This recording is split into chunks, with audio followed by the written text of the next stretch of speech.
Pupil personnel workers work closely with county nonprofits, the health department, and other public agencies. Those partners often feel that the number of students the pupil personnel worker is responsible for is much too high. Would you support adding more pupil personnel workers in the schools? Why or why not?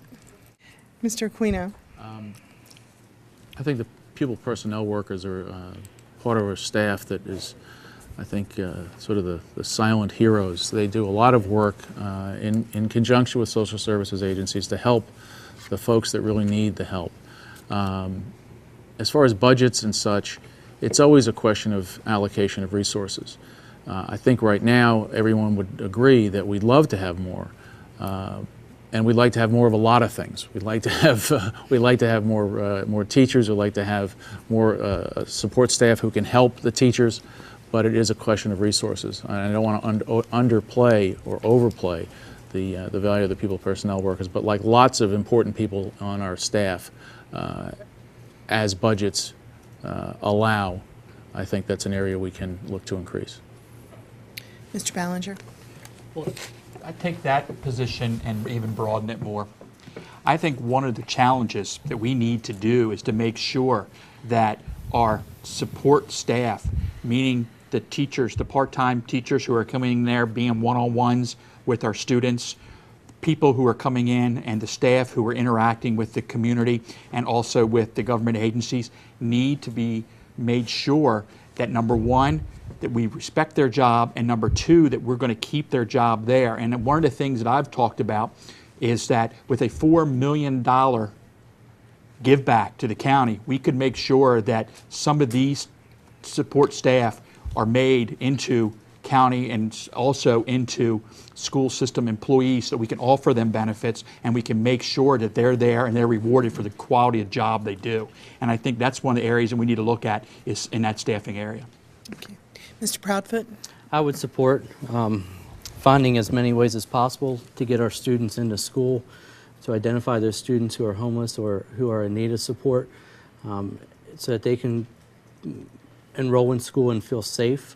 I mean, when you look at humanistic needs, that sense of security and belongingness is vital, and if you don't have that need met, learning cannot take place.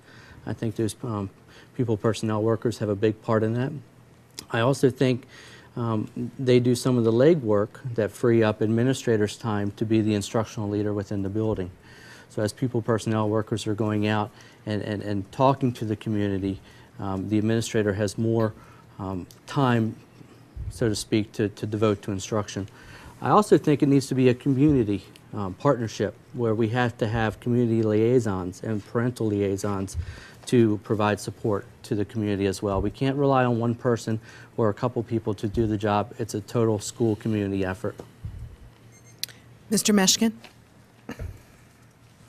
This is a huge need in our community, and unfortunately at times when budgets are tight, the needs go up. And so we're caught into a challenge. And I think we need to take a problem-solving approach to it. If we don't have the money to hire more pupil personnel workers to do it, we still need to find a way to address the needs of those families. For example, heaven forbid there's a fire in somebody's home tonight in Howard County. The police, the fire department, and a volunteer in the middle of the night from the American Red Cross of Central Maryland will show up to take care of that family with money and food and other things. That person doesn't receive a government paycheck, they don't have a government car, they wake up in the middle of the night to take care of that person. We are Howard County, an amazing community, and I think we need to enlist volunteers to help support, other community agencies to help support if and when we don't have the money to do so. I'm fortunate to sit on the board of the American Red Cross here in Howard County. I know a little something about what happens there. This past year, when there was a problem with the H1N1 flu clinics, I recruited over 100 volunteers to the PTA Council to address some of those issues and ended up saving the county money by virtue of having those volunteers. Thank you. Mr. Walker. I absolutely am in agreement with what has been said about supporting pupil personnel workers. And I certainly appreciate what Mr. Thalheimer just said.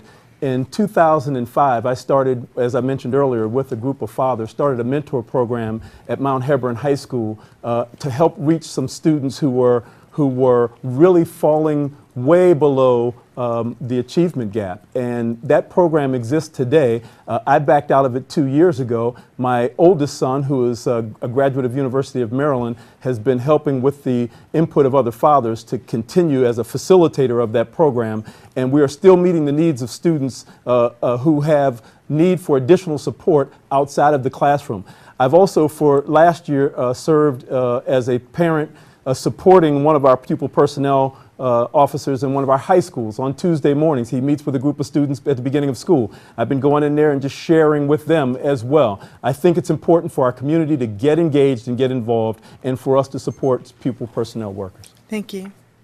Ms. Valancourt? I think one of the things that would really help our community come together in closing the achievement gap and the equity issues is if we differentiated formally what should be part of the education budget and what should be part of the community investment that we all value and think is important.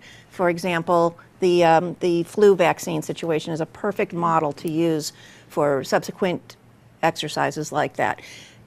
The schools are a terrific place to get your hands on all the kids, to see what they need, and then to find the resources that we need to in order to fix their issues and provide them with services that they need. But not all of those services should be coming out of the public education budget.